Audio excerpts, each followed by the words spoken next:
The Icons of Real Estate Podcast. Are you ready to learn the proven money-making secrets from top-producing Icon agents? Ready to skyrocket your business? This podcast is for you. Tune in every week with your host, Tomasz Fonseca, and find out how to implement proven strategies to 10 times your business. From $3 million to $30 million in just 12 months. Brought to you by the Masters in Real Estate Marketing, Arter SEO.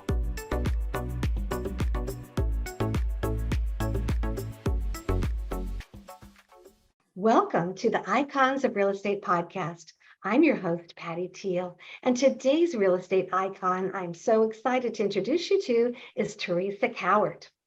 Teresa started the Teresa Cowart team in 2005 after leaving corporate America to find a better lifestyle for her family. She now operates a successful full-service team who pride themselves on customer service and is co-owner of Remax Accent.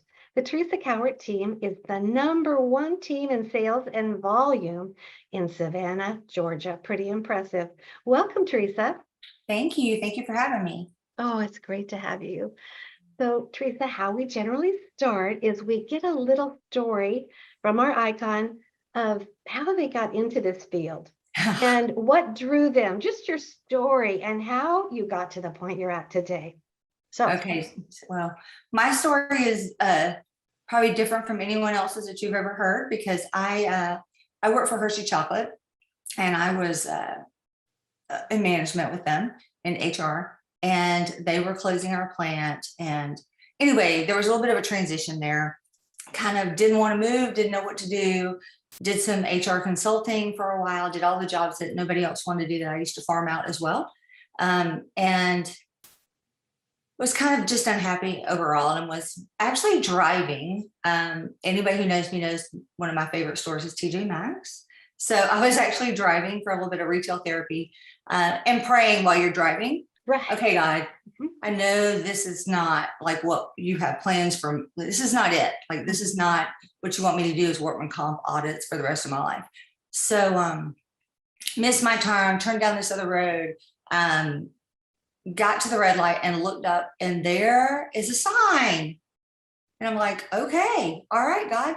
So I turned around, I pulled in, it was a real estate company, and there was a sign on their marquee that said that they had a class starting the next day. So I pulled in, signed up. That is how I got into real estate. There's no, like, I'm not super analytical. I didn't sit down and run numbers and decide. I literally went in, signed up, called my mom and said, hey, I'm gonna need you to watch the children on Monday and Wednesday for the next 10 weeks. Wow. So that is how I started in real estate. That is different than anybody else we've spoken to. And I love the story. I think when you ask for guidance and you're open to it, it does come, doesn't it? Yep. Yeah. It's all about timing, you know. Yeah. So one of the best things about my job in interviewing superstars like yourself is to learn about the area. I have never been to Savannah, Georgia. I think it's a charming area. I picture these big houses with pillars. I'm sure there's all kinds of houses, but can you give us a little idea of the flavor of Savannah? Well, it's like any other town. It has pockets. What we have that a lot of other cities don't have is that we have been here for a very long time. So we have a lot of history.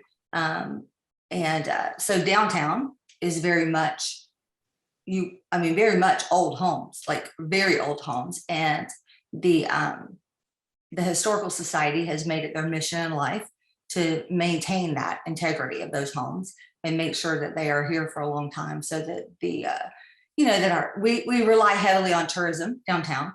So it's very important that they maintain their integrity and look like they did back then. So anytime anybody wants to remodel the exterior or whatever, they really have to jump through some hoops if they're within the 16 squares, especially. Right.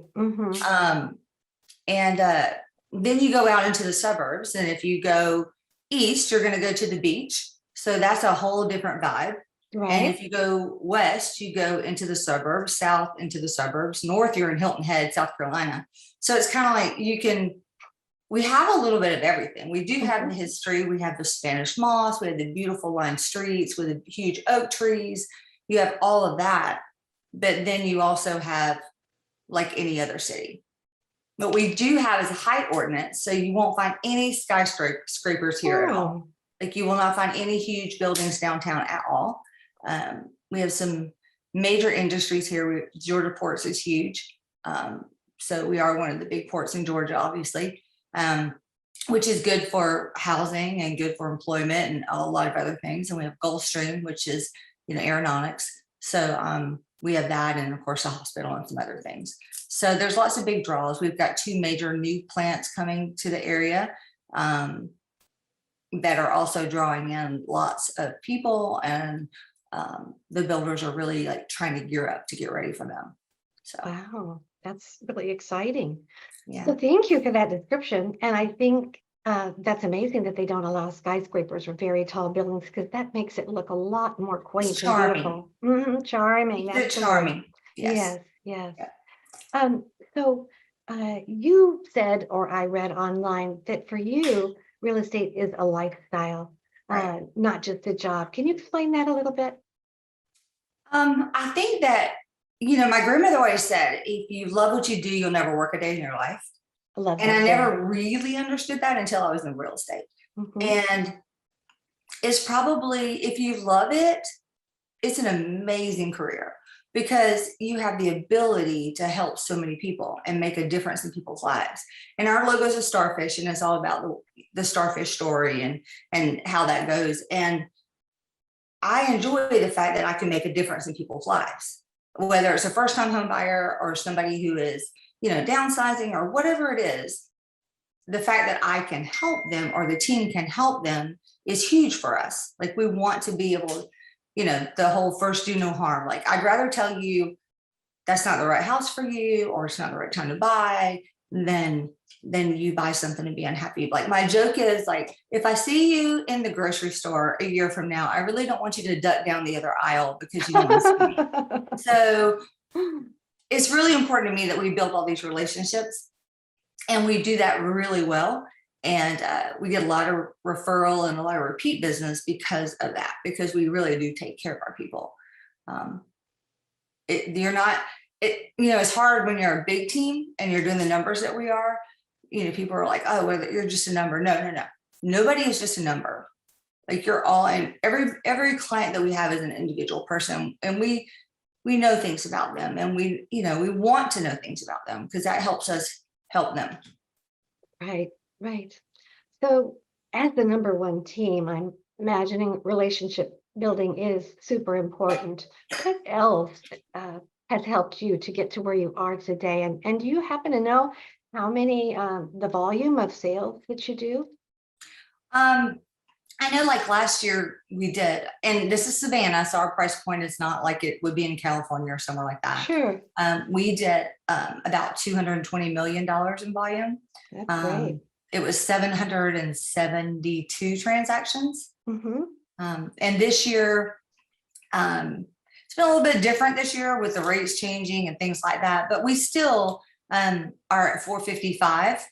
So we're going to beat that goal. We may not get to the goal that we actually had for 2022, but we're going to still beat our number from last year. And that's all that really ever matters to me. It's like, just one more, $1 more, one number more. And then I feel like we accomplished something for the year. And I think they're at like 135 million. Mm-hmm. So we will get there. This is our busy, like, the summer is typically a really good time for us. And then, believe it or not, the fall is as well. Oh, so a lot of places slow down in the fall. We don't. So we will have a little bit of a surge again in October, November, December, for sure. So they've done really well. We do a lot of training, both tactical and motivational, like just keeping people in, keeping their head in the right place, because if your head's not right, then nothing else is going to work. So it's all about remembering why you do it and keeping your head in the game, because people will wear you down. Isn't that the truth? Yes, they can. Yeah. Yes. And it's a very competitive business. I don't need to tell you that. And it's changing a little bit now, with interest rates going up and maybe more houses on the market. How does that affect everything with your company? It is a changing market. What we've seen recently, though, is like I call it buyer fatigue. Like the buyers that were so tired of losing, so tired of multiple offers, and maybe they didn't have to move. We're seeing them kind of start coming back into the marketplace because they don't have to compete against as many people right now. It's not as crazy as it was 6 months ago. So we're seeing some of them come back into the market. And because we have all this industry and because we have 2 military bases here as well, there's always transition in our area, no matter what. And we tell everybody, you marry the house, you date the rate, because you can always refinance later. There's things that you can do. You can buy down the rate, blah blah blah blah blah. Right. We're seeing the builders here, the builders that didn't really need us very much a year ago, or didn't think they did, right? Now they're offering all these incentives to our buyers, and to agents as well, but mostly to our buyers. And they're doing some things to help them get into homes, including buy down their rate. So that's interesting. That is interesting. So it is helpful. But I mean, the bottom line is you just have to be comfortable with whatever you purchase. And that's what we got. Don't get so caught up on interest rates and all that. Like, just find the house that you love. And then if you're comfortable with the whole scenario, then you buy the house. And if you're not, you don't. Like, you have to have peace about it. So there's a lot of good deals out there right now. Not great deals. Those will come. But right now there's some good deals out there where there weren't, 6-7 months ago. I would tell people, they'd say, I just want a good deal. There's not any. Sorry, not right now. I mean, honestly, there just weren't any. Like, everybody was insane. And I kept saying, please don't call me in a year to sell your house. If you buy it at this price, because it's just going to be hard. Right. And so hopefully they won't call me in a year. Maybe 5. Maybe 5. Yeah. Of course, I don't have a crystal ball, and we say that all the time. We don't have a crystal ball. I don't know what the future is, but based on everything I'm seeing and based on my experience, this is what I think. Right. So, are the builders having supply chain issues? It sounds like you have plenty of land there. I know some cities just don't have land for building, but Savannah must have outlying area to build on. But are there delays with supplies? It's better now. A year ago, they were all having a lot of trouble. And then the other side is just getting contractors and people to work, because there's a lot of that as well. But we don't have really a whole lot of land at all to the east of the city, because the ocean stopped us, obviously. And all that land has really been developed. So that's more of a resale market, or a tear down and rebuild market. Likewise downtown, but the west side, as you're going on the west side of I-95 and into the suburbs, a little bit north and south, has historically been more rural. So there's a lot of land in that direction. And so the builders have been able to purchase large tracts and turn it into, neighborhoods and things like that. And people can still buy larger pieces. Where I live, just south of Savannah, there's not as much available here now. There used to be. When I moved here in '94, you could buy a 5-acre tract pretty cheap, but that's a thing of the past for sure. Right. So how much is both land and the average home in your area? What's the range? Well, again, it depends on where you're at. Like, if you're downtown, the average home price is going to be a whole lot more expensive in a nicer, bigger home. There are some renovation opportunities downtown still, but they're still expensive. Price per square foot. You could still look at $200 a square foot down there. Whereas if you're in the suburbs, you may be able to get something a little bit less. Like, the average price where I live is well over $300 for just a regular home, a standard starter home. As opposed to if you go to a little bit northwest of Savannah, you might be able to get a bigger home for the same price or less. So it really just depends on where you're at. But we're not the $1 million market where every other home is $1 million. Like our typical standard home is typically between 3 and 5 for a family. And those are larger homes, like, 3,000 square foot. Well, I like that because an average working family can afford to get a house. Um, I'm now on the East Coast, but I spent most of my adult life in Santa Barbara, and there is nothing under $1 million, even Right, the tiniest little studios. right. So that's really nice that it makes it more of a variety of people who can live there. We say that everybody from California is moving here. It's like, it's kind of crazy. One of my Well, agents is from California, and her mom and then her dad, they're divorced, mhm. and her sister and her husband's brother and his family have all moved here in the last like year and a half. And Well, I'm they just like, probably love the prices, and if they had a home, they just are probably just shocked to see what they can get for a much lower price than what they got in California. they love the houses, and I think they like the lifestyle as well. But It's just a slower, I want to say it, I mean, they're obviously metropolitan, whatever, but it's mhm. not as not quite as crazy as some of the other places that I visit. Oh, it sounds charming. Mhm. Now, as far as your buyers go, I know that a lot of them are coming from California, and you mentioned that there are a lot of military families that come there. I imagine some tourists fall in love with it. Are there investors? Who's who are you getting to buy all these wonderful houses? We get a little bit of everything. We've got, a lot of the people that are buying downtown are investors or second homes. There's a Mhm. lot of the the vacation rentals and stuff like that. They're very strict on that. Like there's only so many that are allowed, and you have to apply for it, and you have to wait for your, it's become very strict down there. But if you got in early and you got the certificate, then if you sell it, it's very valuable. Oh, I So there's a bet. lot of that stuff going on downtown and at the beach. Um, but we do have a lot of military. We have a lot of Northeastern folks.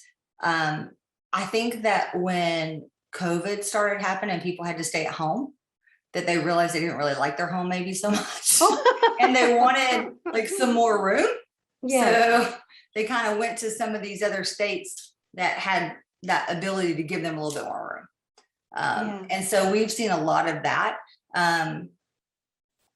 But we've seen a lot of people from it's really odd that we've seen a lot of people from California, and then we've seen a lot of people from the Northeast come down, and they don't necessarily want to go to Florida because of all the hurricanes and things like that hit there. And they do that in North Carolina too. They seem to get hit a little bit better or a little bit more, but Georgia kind of dips in Hmm. geographically. And I don't even want to say this out loud, but we don't necessarily get the brunt of them as much as some of our sister states. So a lot of people choose us because it seems like it's a safer version. I don't know Hmm. if that's true or not, but Hmm. we'll sell them a house. Makes sense to me. Yeah, that sounds wonderful. It's interesting how COVID did change the market and how it made people seem to really value their home or decide they don't like it, but just realize the importance of the home. Yeah. Well, even Yeah. around here, like we did an Easter bunny thing in the midst of COVID because Georgia went back to work really quick, Oh. but there were still the schools didn't go back in and things like that as Mhm. fast. And so we did the Easter bunny like in the back of a truck and drove around like literally all day long. I stood in the back of a truck with somebody in the Easter bunny, and Oh. we drove through neighborhoods and waved at people. And what was amazing to me was how many people were outside. Everybody was Oh. outside because I Uh-huh. mean it's beautiful weather, but everybody was outside. They were working in their yard, they were playing ball with their kids.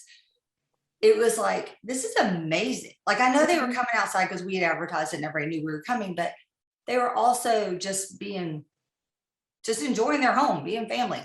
And it was actually really cool. Nobody was so busy because nothing was open, Oh, I love that. you That's know. kind of nice. So Yeah, it kind kind of of was slow down. Mm-hmm. like, okay, well, this is not, I mean, it's a horrible thing, but today I see maybe where it may be a little bit of a good thing. Yeah. Absolutely. So, Yeah. So I can just see that you have a lot of great strengths that would help you in real estate. You're charming, you're friendly, you build relationships. What do you feel is your number one strength? And also some of your team members, what they add to your business? I, you know, and I don't, people have asked me that before, and I just think that my number one strength is that I care. I answer the phone. I work really hard. Sometimes at a sacrifice to my family as when they were younger, my kids when they were younger. But I raised great kids who have really strong work ethic, So at least maybe a good role model, I don't know, but they know that if you work hard, you do well. So I just care. Like it bothers me if things don't go well. I'm not the realtor that has the message that says, if you call after 6 o'clock, I'll return your phone call the next business day. Like, no, I'm going to be up at midnight if I need to be up at midnight. Now I don't do that as much now because I have this amazing team. Right. And they are dealing with that more. But if they need me, I'm happy to be on the phone with them and try to solve a problem at midnight. I don't care. Sleep is highly overrated. Like I'm a 5 a.m. girl. I get up at 5 a.m. every day. Most of the time I go to bed 10 or 11 and I get to sleep at some point during then. But I have a routine, and I think a morning routine is key. And I didn't always have it, but I have a real estate coach and I've listened over the years. And that morning routine, I get so much more done than most people do all day before everybody else wakes up. Just by getting up earlier and getting, that's my time. It's my time to think about things. It's my time to research things. It's my time to get lots of little piddly things done before my phone starts ringing or people need me. So it's a sacred time too. Like people know, don't mess with me, and just don't mess with me until after 7:30. Like just don't call me unless it's an emergency. Don't mess with me because I am getting stuff done during that time period. Right. And I'm also doing my reading and my regenerating because I'm a big reader and I believe that mindset matters. So you got to have your head in the game all the time, and you got to be proactive all the time. Like you got to know it's coming. Like you need to read and know your industry, and you need to know what's coming. And I'm not the analytical smartest person on the planet, but you got to have an idea so that when people ask you, how's the market? You don't just say, oh, great. Maybe it's not. Right. So I don't usually throw that word out there or give a flippant answer. I say, well, it depends on what you're asking. Right. It's good for this. It's not for this. Da, da, da, da. There's lots of people that have told this year, don't buy yet. If you don't need to buy, don't buy. Or people likewise who wanted to sell in the height of the market. That's great. Where are you going? Yeah. What do you mean? Well, you're going to sell and make money, but where are you going? Because you're going to pay more for what you buy. So are you cool with that? Like, is that makes you happy? Like, I just need to know, because if you're going to make a ton of money and then you're going to, just tell me what you're doing and then I'll help you get there. So communication is like the number one thing in real estate. Like it just is. Communication with other agents, communication with your clients. I mean, the attorneys, the lenders, everybody, you need to have that. It doesn't have to be speaking. It can be text or email or whatever, but you better know what all the cogs in the wheels are doing at all times, or you'll be up at midnight trying to solve problems. Yeah. Which nobody wants to really do unless they have to. So a lot of what you said kind of goes back to that I care. You're selling your house, but everything's top dollar. People need to pay cash. Are you going to be able to get into another one? So a lot of people wouldn't really bother to have that conversation. So that's great that you do. Yeah, we know, because those are the people that call us and they're like, oh my gosh, I sold my house in Virginia. I'm moving to Georgia, but I can't find anything. It's like, yeah, maybe should have thought that one out. Yeah. Maybe should have at least looked online before you. How are the rental prices in your area? Have they skyrocketed? Yes. And rentals are just not out there as much. Now that's starting to change. We can feel it changing a little bit, and we can feel more rentals coming on the market now.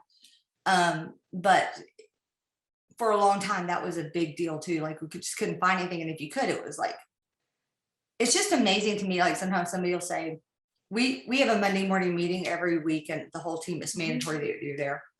And we talk about any new listings that we have and things like that. And people will say an address and the price, and it's all I can do to just go, what? because I've been in it long enough that I know what that house would have sold for 5 years, 10 years, or 15 years ago. Sure. And it's just insane to me. And likewise, rent. I sold 2 of my personal properties in the last 18 months just because the tenants were moving out, buying something else, or moving away. And there was nothing for the buyers. And I had people, it was very emotional for us, or for me. Maybe it wasn't for everybody, but when you're working with somebody and they can't find a house and they're crying, and you're doing everything you can, including knocking on doors and calling people that aren't even listed, it's very emotional. It's like, I have a townhouse that I'm about to sell. Do you want it? And so we, I just sold both of them. I was just like, I can buy something after the market changes. I'll just put this money somewhere and just not worry about it for right now. And it was fine. And yes, I made money, and yes, I didn't have to move anywhere and blah, blah, blah. But it was more about these 2 families now have a home, because I didn't sell them to investors. I sold them to people who needed a home. So. And you did say you're getting a lot of investors in the area, especially in the downtown. We do. We have a lot, the market is way different. And I've never been in a situation where we have agents in Atlanta and even Chicago, buying all these leads for Georgia and then trying to sell them back to us, and they don't know anything about us. They don't know anything about the area. So why are you doing this? You're not doing any good for them. You're just trying to make $1. That's not really why we're supposed to be doing this. Right. Yes, we want to make $1. Yes, we all want to make money and be self-sufficient. But if that's the only reason you're in the game, it's kind of shame on you. Right. Well, I can see why you are so popular and why people want to list and buy from you, because you care and you're honest and good relationship building. I know that you're already #1 in your area, but do you have a goal for the coming year or the rest of the year? We have to maintain that, obviously. And like I said, the goal is always $1 more or one deal more than last year. And really and truly, my goal is the team. And it always kind of has been, but we started, I didn't wake up one day and say, I want to have this huge team that just absolutely consumes every minute of my day and drives me crazy most of the time. It wasn't my goal in life, but I guess it was God's plan. I don't know. But as we gone through, my kids are raised for the most part, except for my youngest one. And Lord knows she's still living her best life. But she'll eventually be amazing. But right now she's just having a great time. She's going to Peru next week. I'm like, oh my God. How wonderful. Yeah, she's that girl. But as they come on, we talk about what their goals are. So my goal is really their goals. And so what is your goal? We had a guy who wanted one of those new Broncos. It took him 1.5 years to get it. But, every time he slacked off, I would say, hey, how's that Bronco doing? Is that paid off yet? Are you getting that Bronco? So it's just little things. But, we've had lots of people on the team that have had very specific goals, and we want specific goals. I called them, my lead agent says, don't go in there with candy ass goals because she'll eat you alive. And she's right. I want real goals. I want a new car. What kind of car do you want? What color is it? And what color? Exactly. What color do you want? And and those are, and it better be on your vision board. Because I was just going to ask you if they do a vision board. Yes. Everybody has one, and we do that. I actually have them present them to their teammates at the beginning of the year in the meetings. We do a couple every week until we get through them all.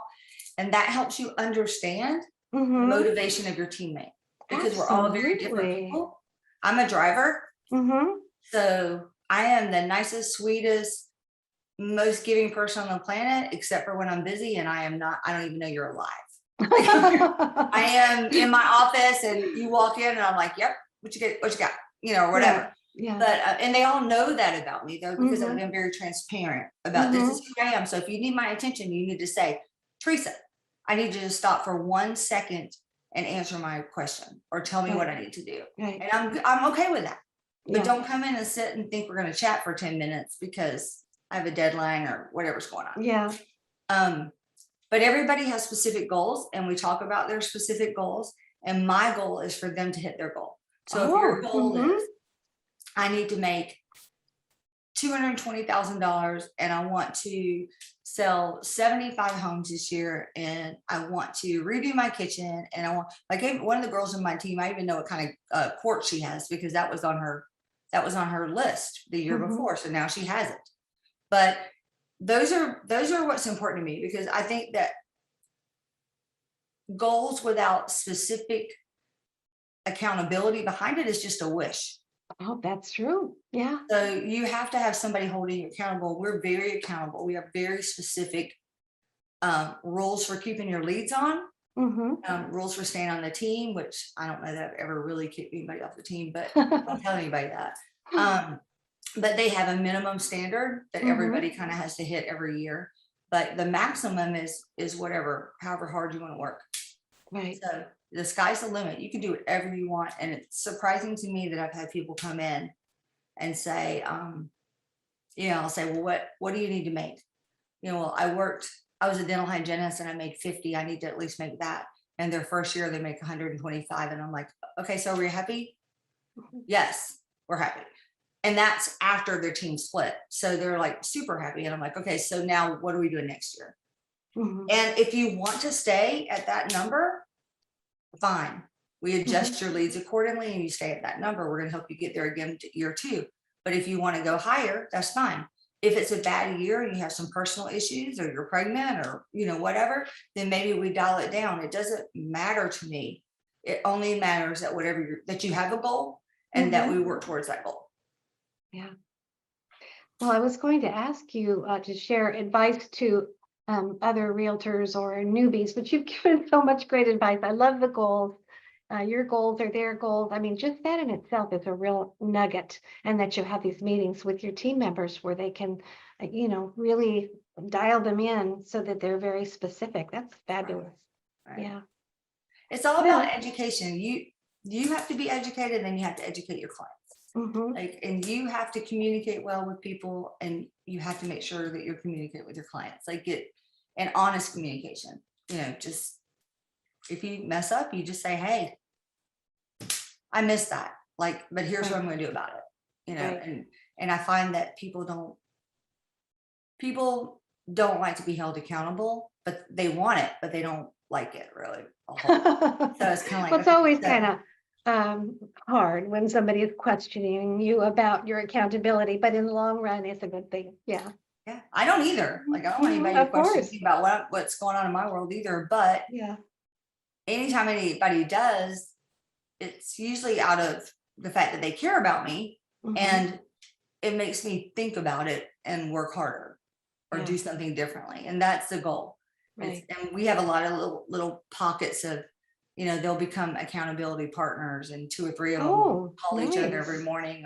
So I think it's super important that if you're in this industry, that you align yourself with somebody who has your best interests at heart and is going to hold you accountable, no matter if you've been in it, 5 minutes or 5 years. And if you're struggling, that you get some help from somebody. And I am a co-owner of a brokerage, but brokers are not always your best option because they're busy and they have a lot of things going on, and a lot of them are still working as well.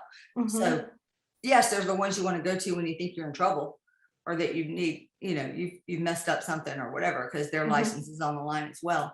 But as far as like daily accountability and somebody who's going to question, why'd you do it that way? Or maybe you should have done it this way, or, that kind of thing. You need somebody else, whether it's a coach or just a coworker, like somebody else that understands what you're doing, not your husband or your mom. You're wonderful, honey. Yeah, right. Exactly. Yeah. Oh gosh, you've shared so much wonderful advice today. I think our listeners are really going to love it. But before we leave, I want to make sure that they know how they might get a hold of you. Okay. All right. Well, our office number is 912-525-0900. Email is Teresa@teresacowartteam.com. Super hard. Website is equally hard, teresacowartteam.com. Or my cell number is 912-312-2125. Oh, thank you so much. That is I tell everybody, if you say that you can't get a hold of me, you're just not trying hard enough. Because I'm all there. Like, I pay a lot of money, so everybody knows how to get in touch with me. Yeah, they can get a hold of you if they want to. Well, thank you, Teresa, for being our guest on Icons of Real Estate. I really appreciate it. Well, thank you for having me. I enjoyed it. I did too. Bye-bye now. Bye.